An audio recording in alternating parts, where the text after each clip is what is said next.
बाक्सानि बाथौपुरियाव बाजनिथि मिरु बाथौ फुजा मेला फोरबोनि लाहार फाहार।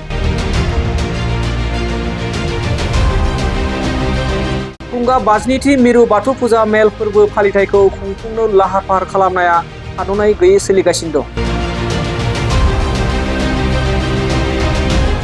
बाक्सा जिल्लानि सदर मसलपुर खाथि बाथौपुरियाव खुंजानो फुंगा बाजनिथि मिरु बाथौ फुजा मेला फोरबो।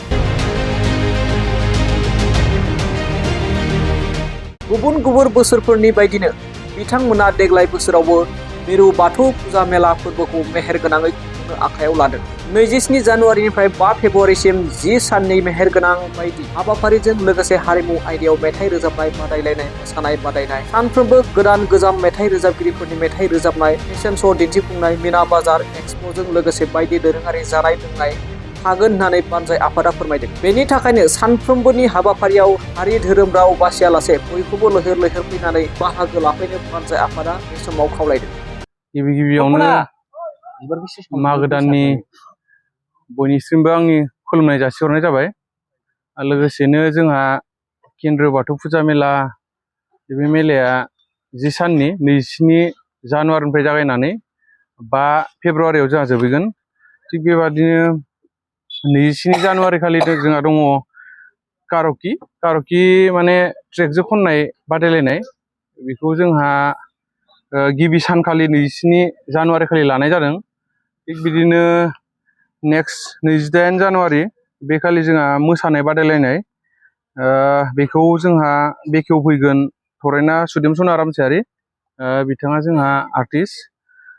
बिदिनो 29 जानुवारि खालि दङ जोंहा बिदिनो मडेलिं दिन्थिफुंनाय। बे मडेलिंआ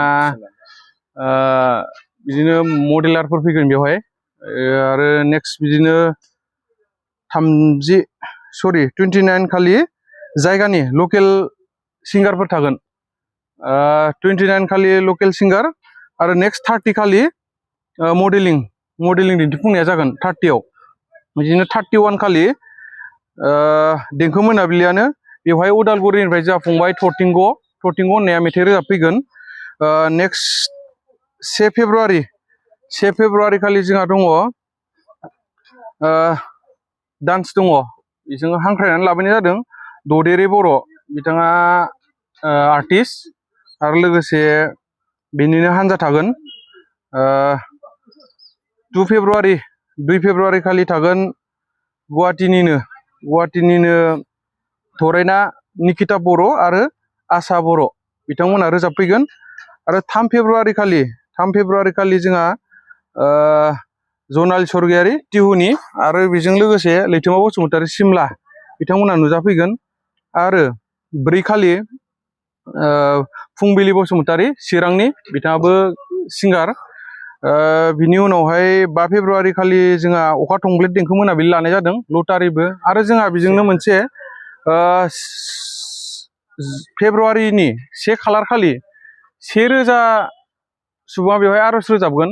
बेवहाय जोंहा आर'ज रोजाबनायाव नुजाफैगोन जोंनिनो बिटिसिनि चिफ बिथां हाग्रामा महिलारि सारा फैगोन। बेवहाय जोङो बयखौबो रायजो राजाफोरखौबो बाहागो लानो खावलायहरनाय जाबाय।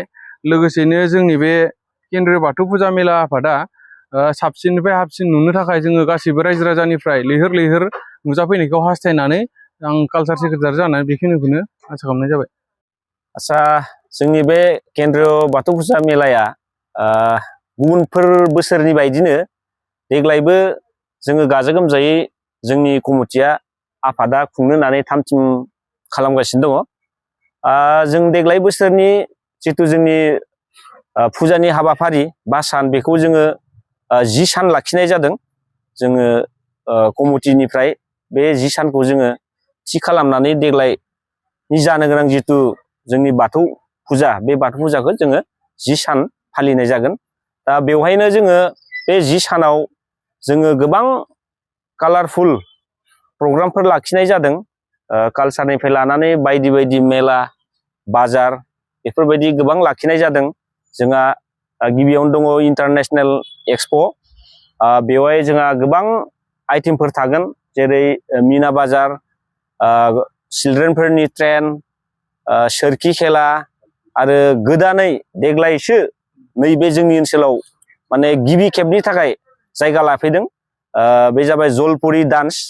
बे जलपुरि डान्सआबो जोंनियाव श' जागोन। बेनिखायनो आङो रायजो राजाफोरनिसिम बेखौ गिबियावनो खावलायहरखानाय थाबाय जे बे मोनसे गोदान आइटेमखौ जेन नोंथांमोना लैहोर लैहोर नायनानै जेन बाहागो लाफैगोन। आरो बेनि जिथु जोंहा जलपुरिनि डान्सारफोर बेयो जोंनि भारतनि बाहेरनि इण्ड'नेसियानिफ्राय बेयाव पार्टिसिपेट खालामफैगोन। दा बेफोरबायदि गोबां मोजां मोजां आइटेम लाखिनाय जादों। बेनिखायनो जोङो गासैबो रायजो राजाफोरनिसिम गोसो गोरबोनिफ्राय खावलायो जेन जोंनि बे 10 साननि जिथु बाथौ फुजा फोरबो फालिनाय बे फालिनायाव जेन लैहोर लैहोर फैनानै जोंखौ मदद होयो।